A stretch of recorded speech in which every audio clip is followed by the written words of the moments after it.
Os recordamos que podréis continuar con este debate y hacer vuestras preguntas a los invitados en la página web de Facebook de Burbuja Radio. Nos vemos allí.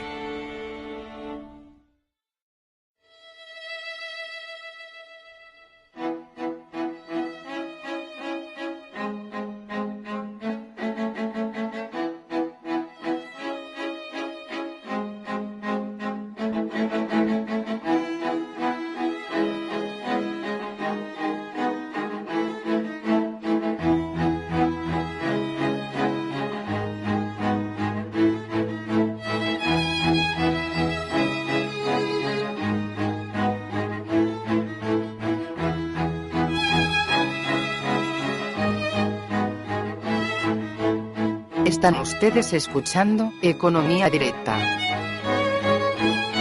Muy buenos días, amigos de Colectivo Burbuja. Os doy la bienvenida una vez más a nuestro programa Economía Directa. Hoy contamos como invitados con Ángel Martín. Muy buenos días, Ángel. Hola, buenos días. Y con Manuel Rey. Muy buenos días, Manuel. Muy buenos días a todos. Hoy, aprovechando que tenemos estos dos invitados que tienen bastantes conocimientos de todo el tema del desarrollo en los países más pobres del sur, y también que el viaje que ha tenido Manuel Rey a África, que has estado 15 días por allí, ¿no, Manuel? Sí, Manuel. Por la zona sur. Sí, no, te preguntaba que vamos a aprovechar que has estado en África durante unos 15 días. Sí.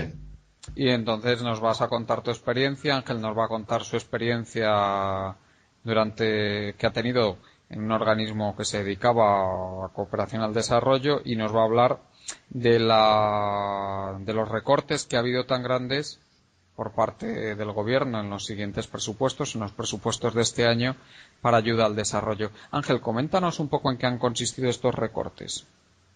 Sí, bueno, pues estos recortes han sido bastante importantes, porque voy a dar una perspectiva un poco de los años anteriores, porque es importante colocar estos recortes en su contexto histórico. La cooperación al desarrollo es una partida presupuestaria que está en el Ministerio de Asuntos Exteriores, que con el gobierno de Zapatero se renombró como Ministerio de Asuntos Exteriores y Cooperación, en el sentido de que intentaba darle un mayor énfasis a la cooperación al desarrollo y a esta política exterior, que es en definitiva la cooperación al desarrollo. Entonces, el presupuesto destinado a estas partidas se suele considerar tanto en términos absolutos de cuantía de dinero como en términos de la renta nacional bruta. Y este indicador, pues en 2004 estaba alrededor del 0,25 de nuestra renta nacional bruta, que más o menos eran unos 2.500 millones por redondear, y estas partidas se incrementaron muy importante, de manera muy importante, hasta 2009, que llegó a alcanzar el 0,45 de la renta nacional bruta. Es decir, casi se dobló en apenas 5 años. En la etapa buena, pues el presupuesto a estas partidas ascendió.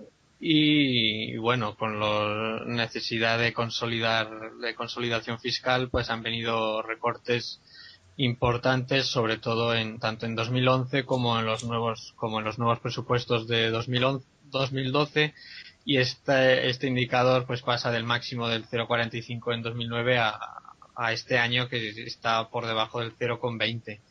Entonces es un recorte muy importante, y que bueno, a las agencias de cooperación, organizaciones no gubernamentales y analistas, pues les ha sentado bastante mal.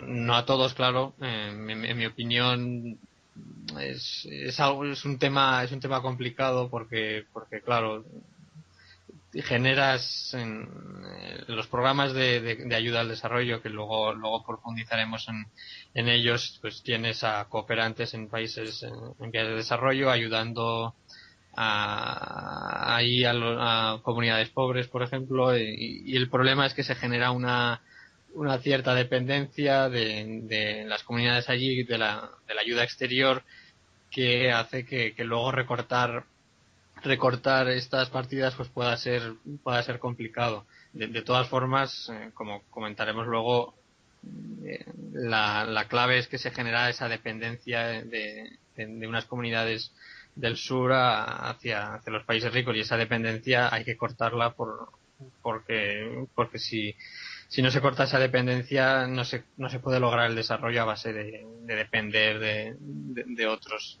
Tienen que generar sus propias dinámicas de desarrollo, de innovación, etcétera, para que puedan crecer. Entonces, estos recortes, bueno, pueden verse también porque es una partida que políticamente quizás no tenga mucho impacto sobre las elecciones o sobre el gobierno. Quizás es más difícil, bastante más difícil recortar en educación y sanidad, aunque al final lo van a hacer, pero bueno, esta partida pues es un poco más residual, y realmente los recortes ascienden a 1.400 millones de euros que bueno, respecto a lo que necesitamos de ajuste fiscal no es prácticamente nada, pero bueno, también hay que pensar que las partidas pequeñas, si se suman todas, pues algo ayudan al agregado. Entonces, por lo que veo, fundamentalmente lo que dices es que estos recortes tampoco tienen por qué ser tan perjudiciales al fin y a la postre para esas comunidades que están dependiendo de estas ayudas.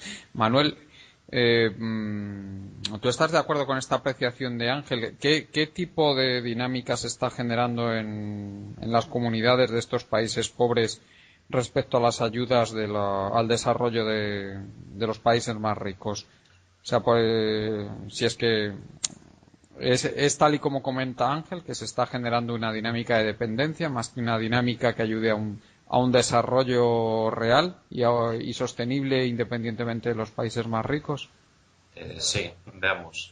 Ahí, tal como comenta Ángel, tenemos que entrar un poquito más en profundidad en qué supone o qué hay detrás de la ayuda al desarrollo. Por un lado tenemos las ayudas a las que aludía Ángel, ¿no? Las oficiales, las que todo el mundo ve de una manera más, bueno, que son más populares, que son las ayudas a proyectos de cooperación, a cooperadores en el exterior, en esos países, desarrollo de proyectos sociales y de desarrollo económico, pero realmente eso es una pequeña partida de lo que se mueve en realidad de tráfico internacional de ayudas y de proyectos.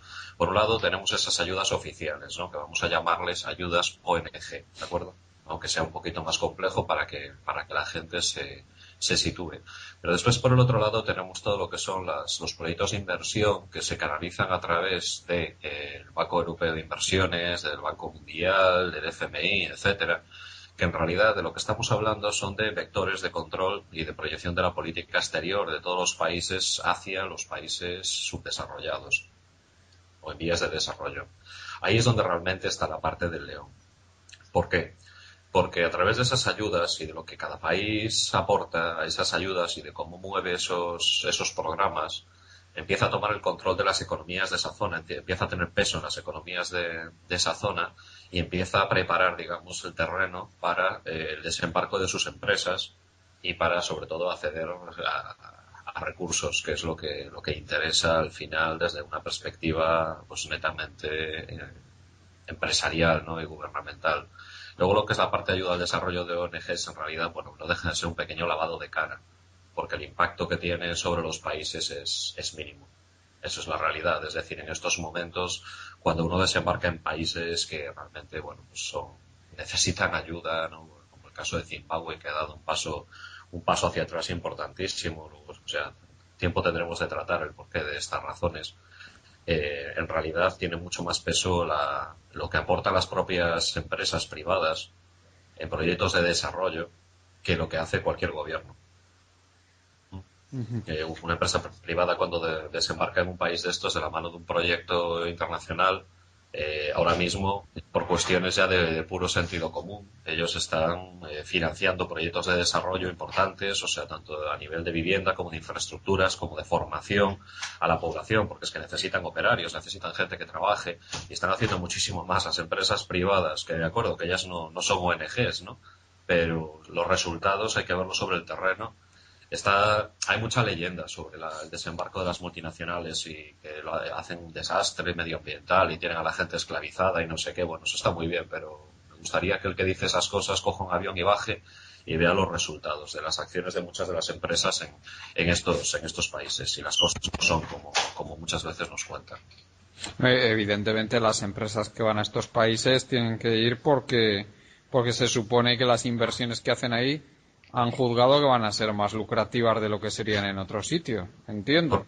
Correcto. Ahora, lo que hay que ver es si ese beneficio que van a obtener estas empresas por sus inversiones va a redundar en un beneficio también para la población de esos países o realmente va a ser perjudicial, como también mucha gente comenta, ¿no? Que ocurre a veces. Ángel, tú sobre estas acciones de los inversores privados, estas inversiones que se producen, en general, ¿tú cómo las juzgas? Porque tenemos el modelo, se habla siempre de que hay diversos modelos, había diversos modelos colonialistas en la época colonial.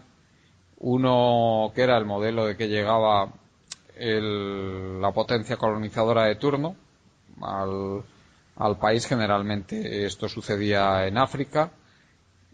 Intentaban explotar los recursos naturales y luego cuando terminaban con ellos se iban y simplemente dejaban el país más o menos expoliado y con muy poco beneficio para la población de esos países, en general con perjuicios también de tipo medioambiental. Eso es una queja que ha habido muchas veces y que está recogida en la literatura. Y luego había otro tipo de colonialismo, que era el que se daba cuando se establecían poblaciones de origen europeo en otros países, como pudo pasar en Canadá, como pudo pasar en los mismos Estados Unidos, en Australia, en Nueva Zelanda, que ya sí que en muchos casos, cuando no se produjo el exterminio de la población local, como pasó en Estados Unidos, por ejemplo, pues redundó en un desarrollo importante de la población autóctona también. Tú, que cuando se hace el paralelismo con la época colonial, muchas veces estas inversiones que hacen las empresas, sobre todo las grandes empresas multinacionales en países pobres, se equipara más bien al primer tipo de colonialismo al que me he referido. ¿Tú crees que hay realmente datos que avalen esta hipótesis, o más bien eres de la opinión de Manuel, que piensa que estas inversiones de multinacionales también redundan de forma permanente en que haya mayor riqueza en el país receptor? Yo estaría más de acuerdo con la línea de Manuel, pero sí que hay que decir que bueno, que hay empresas multinacionales que tienen que tienen ciertos privilegios, ¿no? de gobiernos, tanto quizás receptores de los países de origen de las multinacionales, de países desarrollados, y tanto de estos países como de los países receptores de la inversión. En esos casos el impacto en el desarrollo puede ser negativo, en el sentido de que un gobierno corrupto, vamos a poner que es corrupto en un país africano, pues tiene a la empresa multinacional X como suministradora, proveedora de un servicio o para explotar recursos naturales, y entre ellos se reparten el pastel en lugar de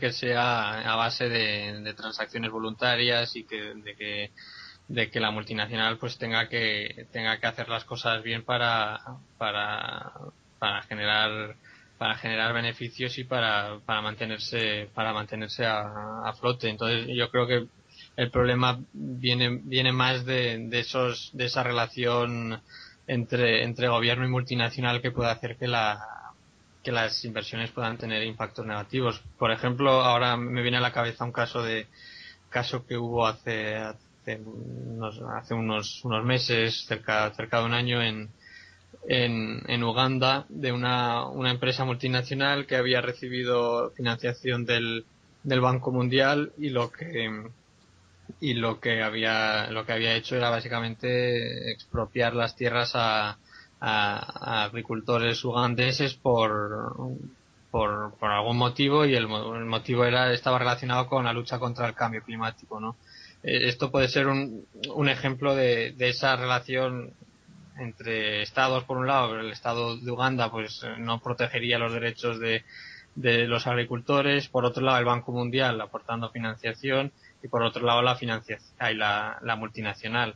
Tenemos ahí un triángulo que puede ser peligroso. Yo creo que lo que debe primar siempre deben ser los derechos individuales de la gente en los países pobres, que a veces los occidentales pues quizás tienen o tenemos poco cuidado con eso, porque pensamos que aquí nosotros tenemos mucho más, tenemos una inteligencia mayor, capacidad tecnológica que puede hacer que en esos países pues se deban acometer medidas que contra los derechos individuales se piensa por su propio bien. Es una fatal arrogancia que ya comentamos en otro programa.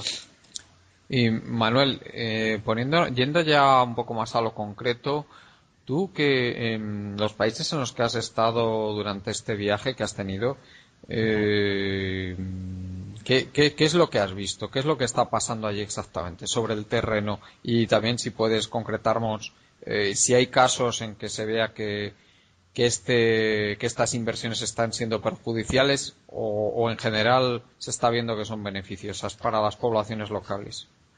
Bien, vamos a ver. Yo me he movido básicamente por lo que es toda la zona sur. La zona sur tiene un eje central, que es Sudáfrica, que es el gran polo económico a través del que se canalizan todas las inversiones y la presencia de las compañías. Y luego he tenido ocasión tanto de estar en Namibia como en Zimbabue y Lesotho. En el caso de Namibia, por ejemplo, pues es un caso que va también bastante paralelo al de Sudáfrica. Es estable a nivel político y, bueno, ya entraremos un poquito en cada uno de estos países. En el caso de Zimbabue han dado, bueno, pues varios pasos atrás muy, muy, muy negativos para la población, y ahora pues el propio gobierno de Zimbabue está intentando reequilibrar la situación, porque el error que cometieron fue brutal, porque básicamente echaron a patadas o asesinaron a muchísima gente de los africanos, de los Boer, y bueno, pues cuando los Boer tomaron la decisión de salir de Zimbabue por patas, la economía entró en barrena, y a día de hoy, pues bueno, su economía está destrozada, tiene un problema de seguridad muy grande, y bueno, el propio gobierno se está dando cuenta que tiene que dar marcha atrás. Entonces, bueno, analizando este tema, el caso de Sudáfrica es un caso bastante especial, porque tiene una comunidad propia, no es una comunidad colonial, tiene una cultura propia, y han ido convergiendo a raíz de todo el cambio que hubo con Mandela. Se empezó, ¿no?, a trabajar en una línea, digamos, de Sudáfrica para la población negra. Han visto que eso no funcionaba, y ahora ya están convergiendo hacia gobierno mixto de Boer y de población negra, que están viendo que es realmente el camino para que el país progrese, ¿de acuerdo? A nivel de desarrollo social, la verdad es que el país está avanzando a una velocidad realmente impresionante, o sea, impresionante. Está fluyendo muchísimo capital, se está haciendo muchísimo a la hora de trabajar en todo lo que es la formación y la mejora de las condiciones de vida de la población, o sea, los townships que siguen existiendo, todas esas grandes masas de casas hechas con uralita, se están tirando todas, las propias empresas están construyendo viviendas dignas para toda esta gente. Se está escolarizando a la gente, incluso gente de 50 años, y ahora, bueno, también están peleando con un problema gordo de inmigración ilegal, ¿no?, que les está entrando todo por la zona norte, que lógicamente pues les genera problemas de seguridad importantes. Yo calificaría quizás de Sudáfrica del caso más avanzado, ¿no?, dentro del continente africano a nivel de desarrollo. Y lo que te demuestra la experiencia es que si inicialmente desembarcas en un país africano y, bueno, pues puedes con el gobierno de turno, títere, hacer lo que te dé la santa gana, eso con los años y con el tiempo va cambiando. O sea, es un proceso natural en el que pues el país va siendo cada vez consciente más de sí mismo, tiene fondos, manda gente afuera a estudiar y poquito a poquito el que era ese país que es colonia tuya o que haces lo que quieres con él, pues empieza a tratarte de tú a tú. Hay que negociar con él, te empieza a pedir cosas, cada vez más cosas, y al final pues ya tienes industrias, ya tienes empresarios en la zona que también exigen ser parte del negocio.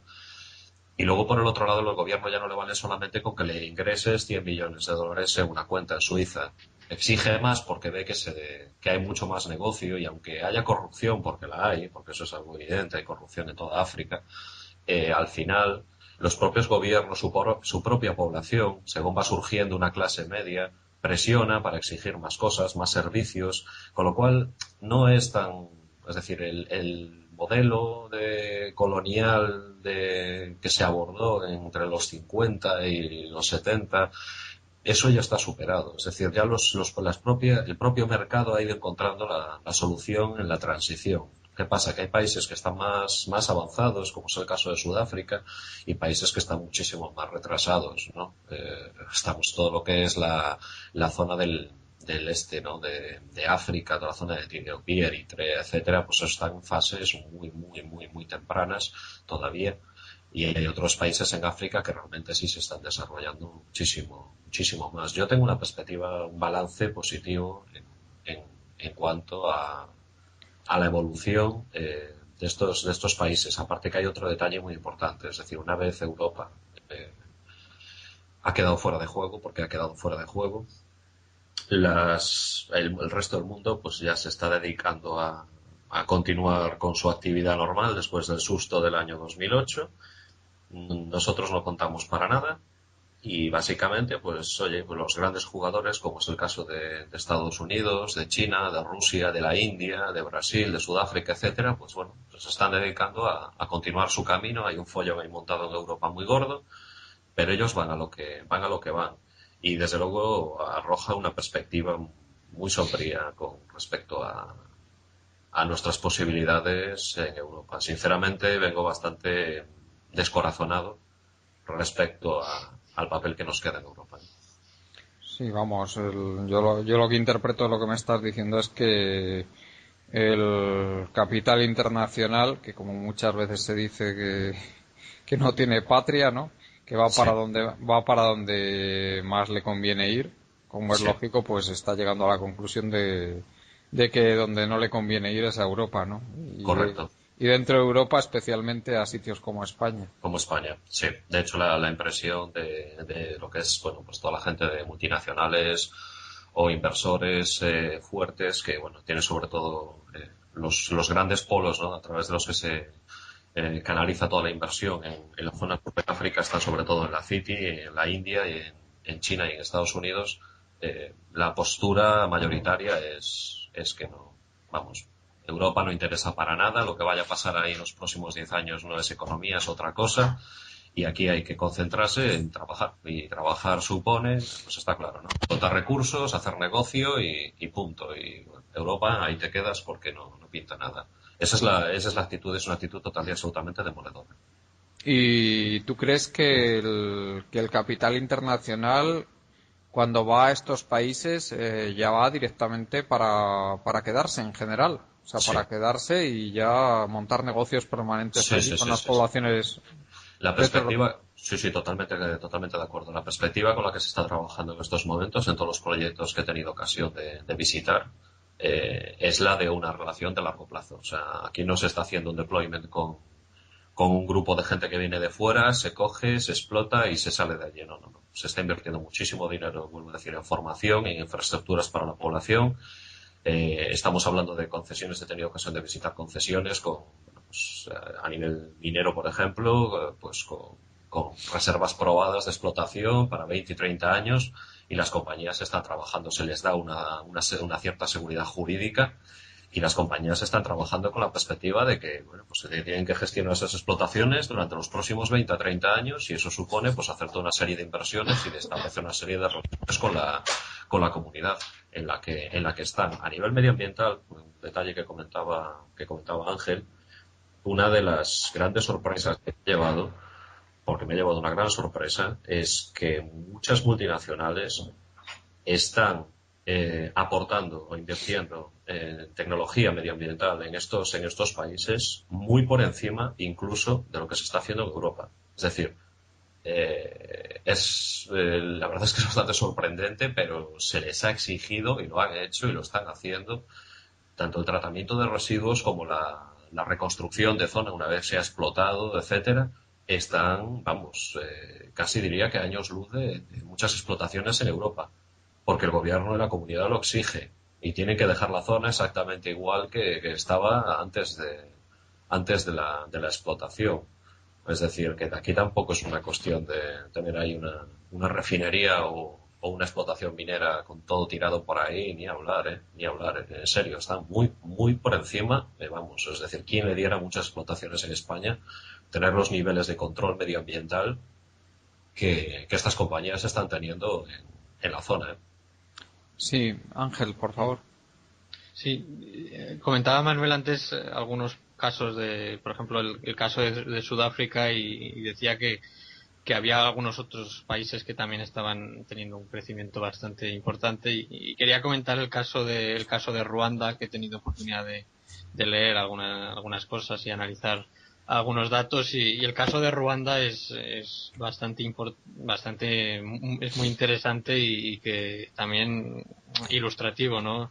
Como sabréis y sabrán los oyentes, pues Ruanda tuvo un genocidio brutal en 1994 donde 800.000, más o menos 800.000 personas fueron asesinadas por bueno, una historia difícil entre las dos etnias, y a partir de entonces pues ha tenido un desarrollo notable en cuanto a economía y sociedad, claro, porque estamos hablando de dos etnias que estaban enfrentadas y que se mataron entre sí. Bueno, básicamente fue una etnia que asesinó a la otra. Desde entonces gobierna el país un presidente que es de la etnia que sufrió más este genocidio, Paul Kagame, y este ha llevado a cabo algunas reformas importantes y en la línea de dar mayor papel al sector privado y quitar algunos obstáculos y regulaciones que impedían el desarrollo del sector privado. Por ejemplo, lo que más destaca es lo que pasó en el sector del café. Este sector, pues desde hace ya muchísimas décadas, pues estaba controlado por el gobierno, tenían cuotas de exportación, el gobierno aprovechaba para sacar impuestos de toda la producción y la exportación, y bueno, el sector era un desastre, no se generaban incentivos para nada, hasta que bueno, el sistema colapsó y llegó el genocidio y años después se reformó el sector, se quitaron estos requerimientos legales y a partir de entonces el café de Ruanda es una de las señas de identidad del éxito de este país en los últimos años. En lugar de seguir produciendo café de calidad pues baja, intentaron hacer innovaciones y han llegado a producir un café de alta calidad, diferenciado, etcétera, y además también lo venden como que el café tiene una historia detrás, ¿no? Que es el tener un producto que detrás lleva unas emociones, ¿no? Que es el tema del genocidio y de cómo el país ha logrado salir adelante.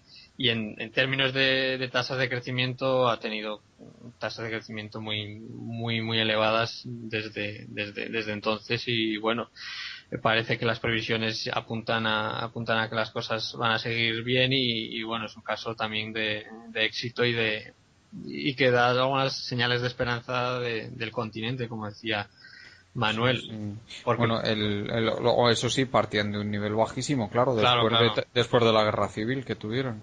Sí, claro. Claro, estos países crecen a tasas elevadas, pero parten de unos niveles bajísimos. Pero bueno, recordemos que en los años 60 países asiáticos como Corea del Sur estaban en niveles idénticos a países africanos lo que han conseguido en estas décadas a base de crecimientos sostenidos pues ha sido llegar a niveles de desarrollo bastante sí, me decentes. me gustaría dar algunos datos para ilustrar, por ejemplo, ya que has puesto el caso de Corea, que era un país muy pobre hace simplemente 50 años, pues ahora mismo tiene un nivel, no voy a dar datos económicos, sino que voy a dar datos del índice de desarrollo humano, que yo creo que nos puede dar una idea mejor de cómo son las condiciones de vida en un país.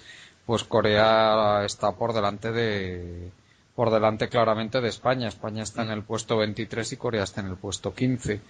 Y para hacernos una idea de cómo está el nivel de estos países que ha comentado Manuel antes, donde ha estado, pues vamos a poner como punto de referencia un país que conocen muchos españoles, como es Marruecos, que está nuestro vecino Marruecos, que está en el puesto 130, índice de desarrollo humano, es decir, está bastante mal. Pues para comparar, Sudáfrica está en el puesto 122, o sea, está por delante de Marruecos, está mejor que Marruecos. Namibia está en el puesto 120 y ya Zimbabue está mucho peor, está en el 173, es uno de los peores países del mundo. Y Lesotho, donde has estado tú también, está en el 160, es decir, que está también bastante mal. También para tomar otro punto de referencia, China, por ejemplo, está en el 101, o sea que solo está ligeramente mejor de lo que están Sudáfrica o Namibia.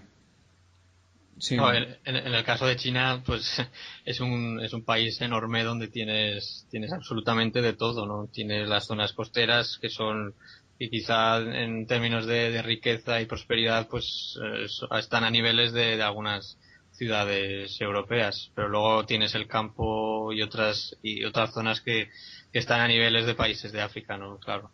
En China, pues es un continente prácticamente. Sí, que tiene unas disparidades tremendas de unas zonas a otras, evidentemente. Sí, Manuel.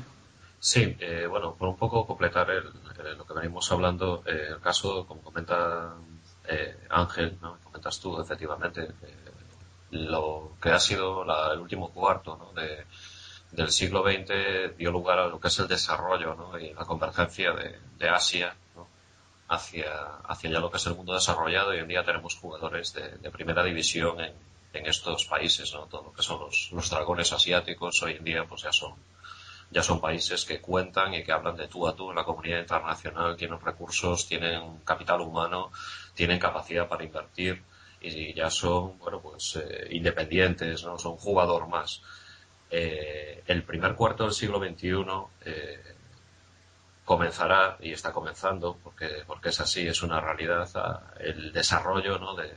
bueno, por un lado de ciertas áreas de África, y bueno, el conjunto de los BRICS va a ser realmente el que va a marcar la pauta de este primer cuarto del siglo XXI. O sea, cualquier duda que pueda tener a ese respecto, pues yo invito a la gente a que visite, estudie estos países con detalle, y podrá comprobar que realmente todo el capital está fluyendo allí, los métodos, las maneras, que es lo importante, es decir, se está aplicando el conocimiento, se le está dejando margen al sector privado para que busque soluciones. Los gobiernos son proactivos. Vuelvo a decir que esto no es el mundo de Oz, o sea que hay muchísima corrupción, evidentemente, o sea, eso no lo vamos a negar, pero se ha pasado de un estado incipiente de poscolonial, que era un auténtico desastre, de jefecillos, se ha pasado ya a otro nivel diferente, ¿no? Donde los países ya negocian per se y quieren algo más que ese dinero en una cuenta en Suiza, porque ya no vale. La gente tiene televisión, la gente viaja al extranjero y ve que hay otra manera de vivir, y que su gobierno le tiene que proveer de oportunidades y de servicios como en cualquier otro país. Eso ha sido quizás uno de los lados positivos de la globalización, que la gente pues ve a lo largo de todo el mundo y ya no está aislada como estaba antes, con lo cual ya la manera en la que tienes que hacer negocios en las zonas ha cambiado radical y definitivamente. Y tú, Manuel, fundamentalmente, porque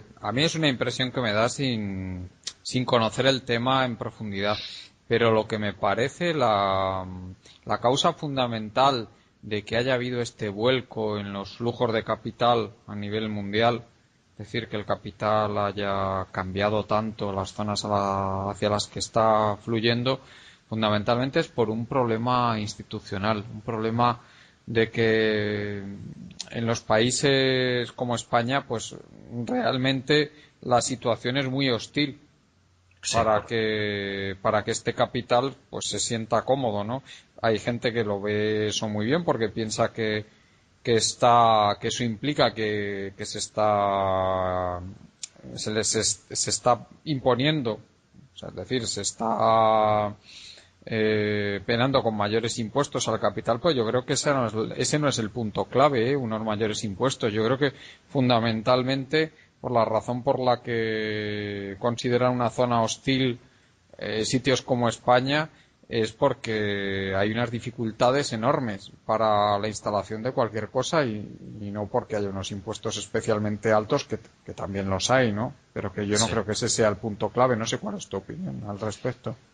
Bueno, yo creo que se juntan varios factores aparte de los que comentas tú. Es decir, el capital internacional es global, ya no tiene necesidad no está circunscrito a ningún país y va allí donde encuentra oportunidades de inversión y facilidades de inversión. A partir de ahí, como bien dices, no es tanto una cuestión de impuestos como de dificultad para hacer negocio, a lo cual se une otro elemento fundamental que otros contertulios de este programa muchas veces han aludido y que tiene una gran importancia, ¿no? Y tú también incluso has aludido a ello, es decir, hay muchos mercados en España que ya están maduros. Entonces, las rentabilidades que se puedan obtener en ellos son muy limitadas. Desde la perspectiva de un inversor global, ¿para qué me voy a meter en un mercado maduro español donde le voy a sacar a lo mejor un 6% de rentabilidad cuando me puedo ir a un mercado emergente que está por desarrollarse y donde puedo sacar perfectamente un 14 o un 16% de rentabilidad? Es una cuestión de pura lógica. Pero si me permites, Manuel, muchas veces estas inversiones que hacen estas empresas son no tanto para el consumo local, sino para exportación. No, hombre, sí, está claro que aquí nadie va a venir a hacer infraestructuras porque tenemos ya un exceso de infraestructuras tremendo, pero en otro tipo de actividades económicas más orientadas a la producción, que a sectores auxiliares como las infraestructuras o la vivienda, pues está claro que sí que se podría fomentar de otra manera en sitios como España, ¿no? Sí, pero el problema con España es que cuando tú hablas de invertir en España, al final el capital se mueve mucho por impresiones o por consensos. Y el consenso real que hay sobre España es que en España ya no hay negocio.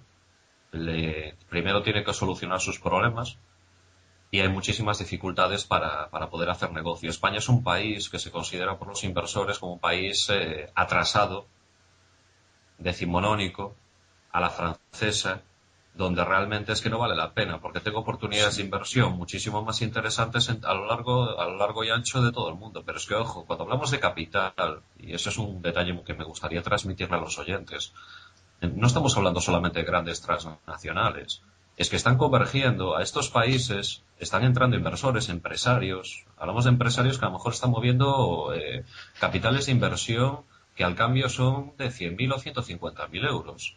Es decir, empresarios de la India, por ejemplo, están entrando por el polo de entrada de Durban y están invirtiendo en todo el país, creando negocios locales. Hay un detalle importante, ¿no? En el caso de Sudáfrica y lo que es el Black Empowerment Act, que obliga a que negocios que vayan a facturar más de $500,000 están obligados a tener en su capital a un socio local negro, ¿vale?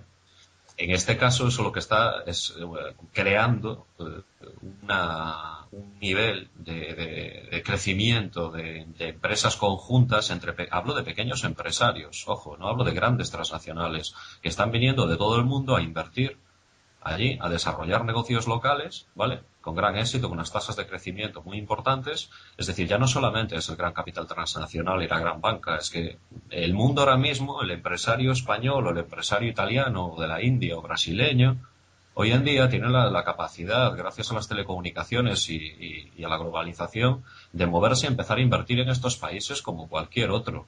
Como cualquier otro. O sea, esto no es un terreno reservado a los grandes capitales. Eso es muy fácil pensar eso, pero eso no es así. Es decir, los emprendedores se están moviendo también a nivel global, allí donde hay demanda y donde hay un mercado que pueda dar desarrollo a su proyecto empresarial.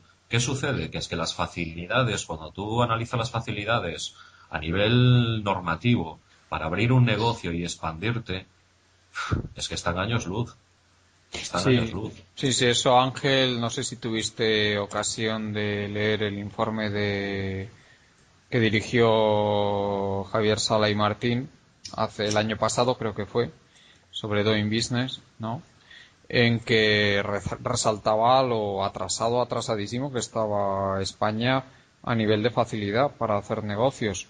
Pero no, y yo quiero recalcar que estas dificultades, aunque el informe de Sala y Martín pues hace hincapié pues en temas como son la regulación laboral, que hay muchísimas resistencias en España para cambiar la regulación laboral, pero otros son temas que no redundan para nada en beneficio de la población local, de la población española. Estas dificultades para hacer negocio.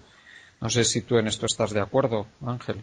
Sí, totalmente de acuerdo. El proyecto del Doing Business es uno de los que resalta que nuestro país está muy atrasado en lo que se refiere a facilidad de hacer negocios y sobre todo a la facilidad para crear nuevas empresas.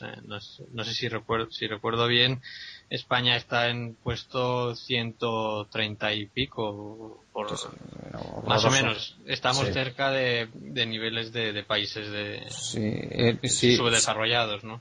Creo que es el 137, me parece. Sí. Uh-huh.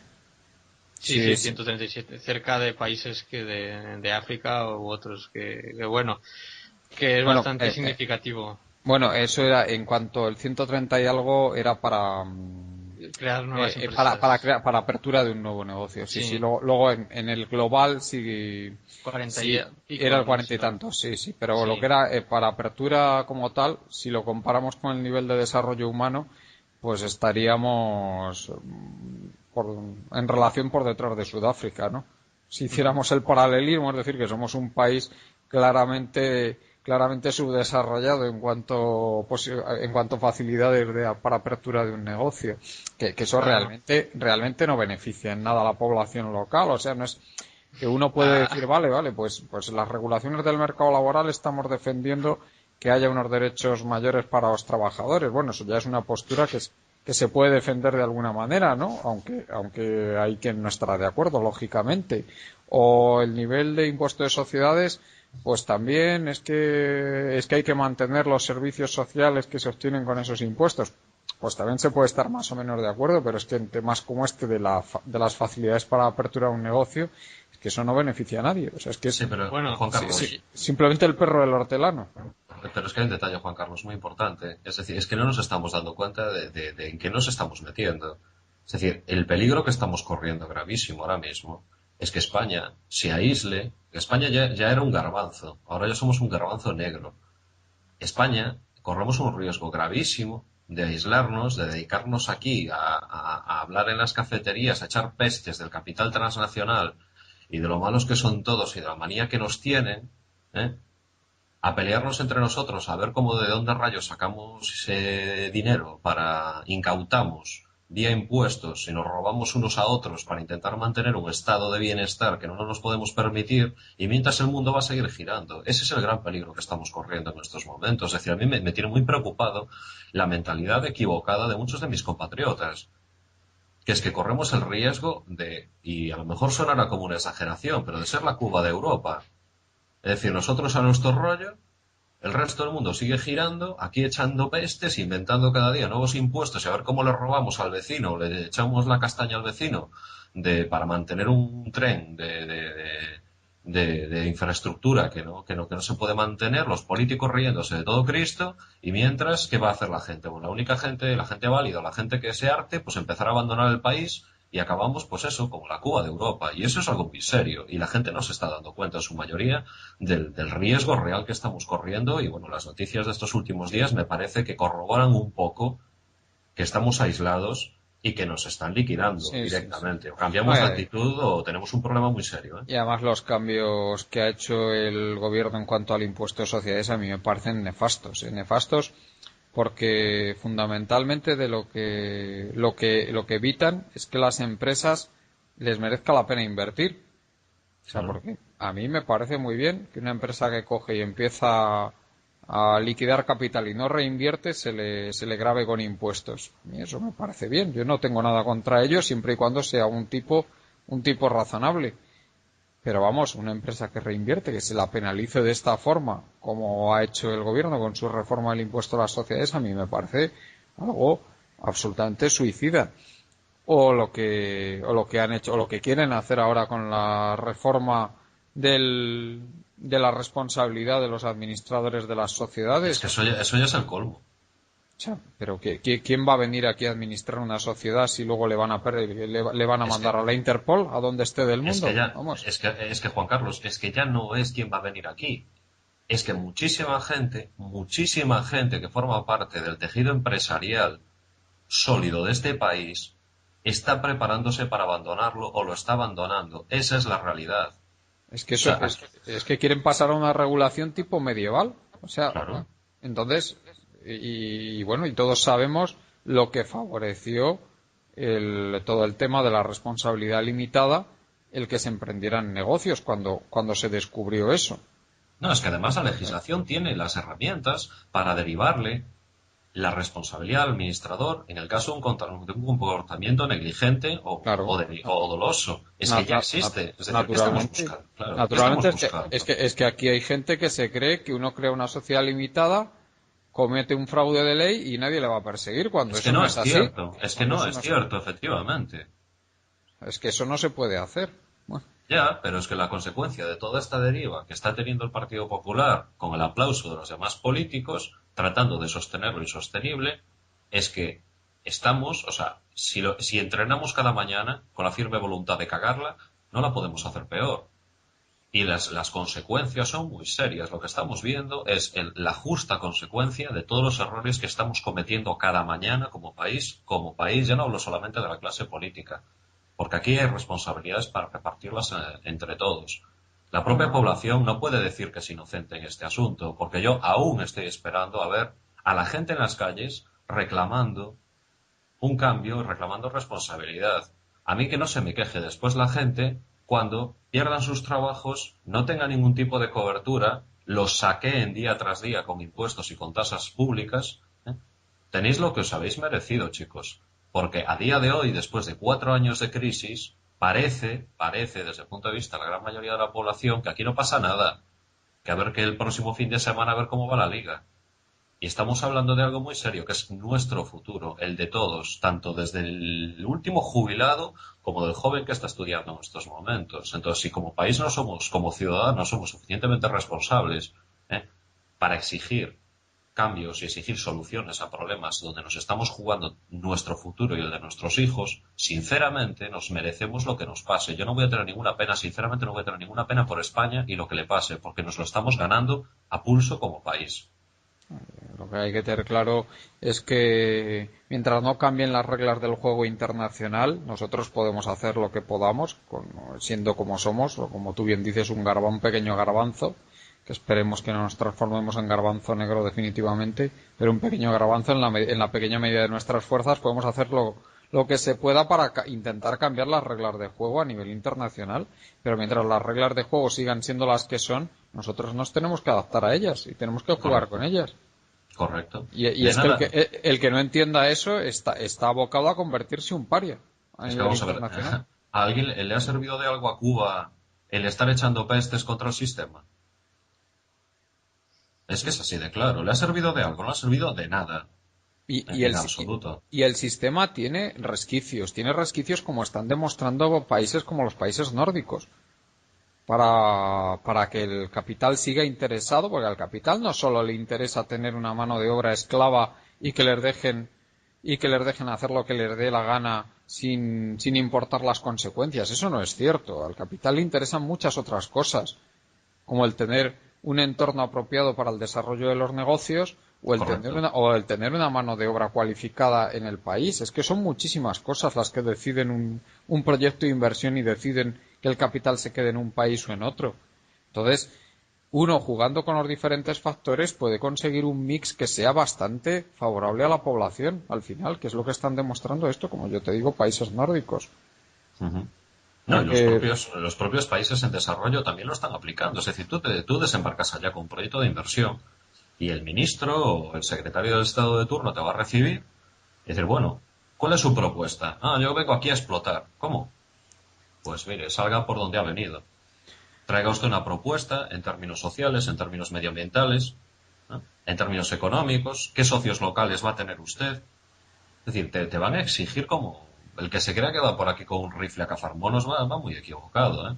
Uh-huh. O sea, esta gente te va a exigir y es gente preparada. Y si no saben, ya se encargan de llamar a Londres y de traer consultores para que traduzcan lo que tú les estás contando. O sea, el que se crea que va a vender espejitos y cuentas de colores a estos países está totalmente equivocado. Ya solamente ver el cambio que ha habido en las estructuras de los altos funcionarios de estos países en los últimos años es impresionante. Es decir, se ha pasado de estructuras donde pues estaba el primo, el cuñado, el vecino del pueblo, que eran tíos que no tenían ni el graduado escolar.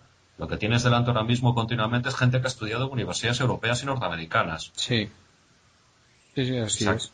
O sea que el traer los collares y los espejitos ya no te sirve de nada. Tienes que venir con un proyecto. Te van a juzgar y van a examinar tu proyecto con la misma seriedad con la que te la pueden juzgar en Alemania. Exactamente igual. Luego habrá temas de corrupción más o menos desarrollados en el asunto.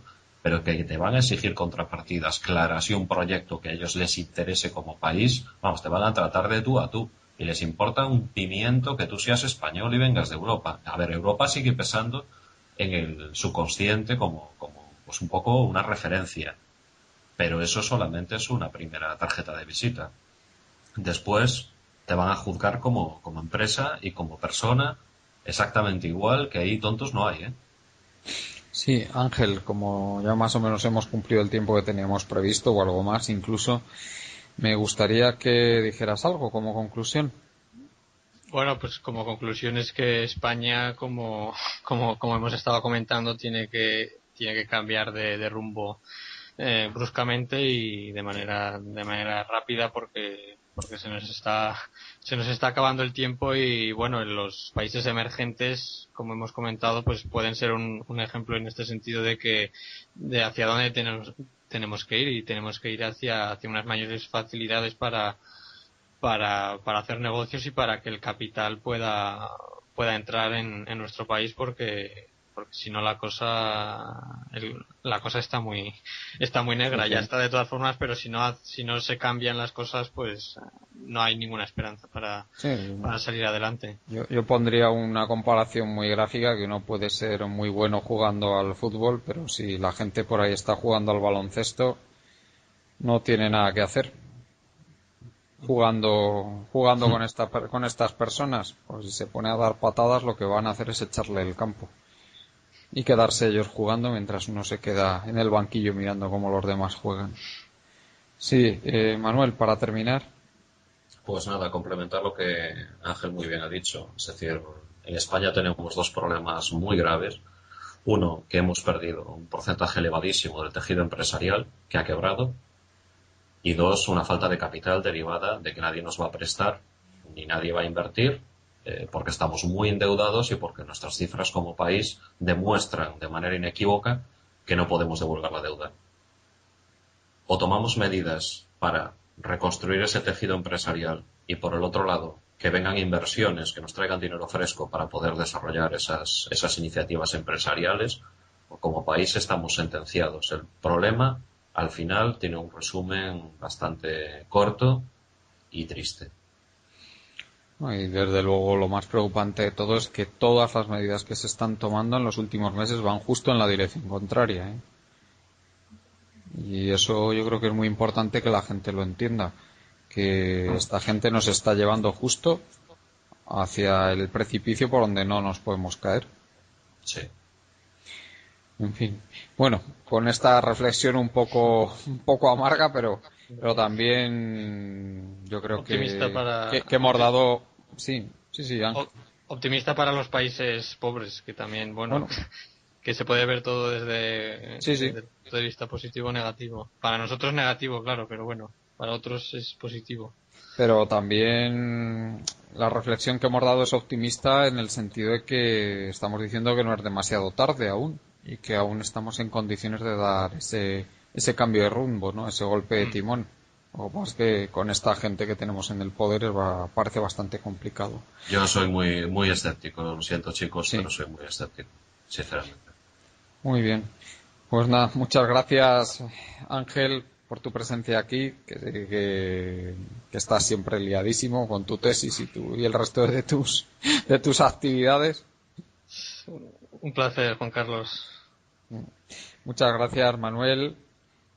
Muchas gracias, Juan Carlos. Pues ya sé que has tenido que hacer un gran esfuerzo para estar aquí. Acabas de volver de viaje y tenías un montón de asuntos pendientes. Pues sí. Y muchas gracias, como siempre, a los amigos de Colectivo Burbuja. Os recuerdo que podéis seguirnos en nuestra web www.colectivoburbuja.org y en nuestros grupos de Facebook. Hasta pronto.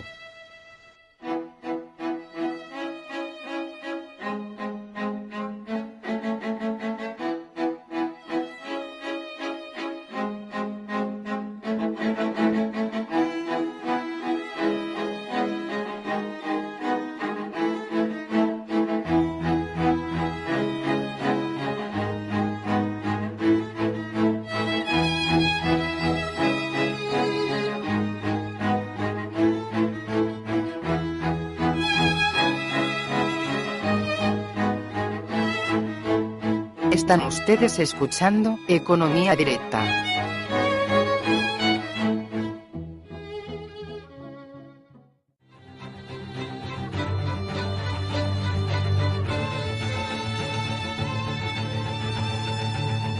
Os recordamos que podréis continuar con este debate y hacer vuestras preguntas a los invitados en la página web de Facebook de Burbuja Radio.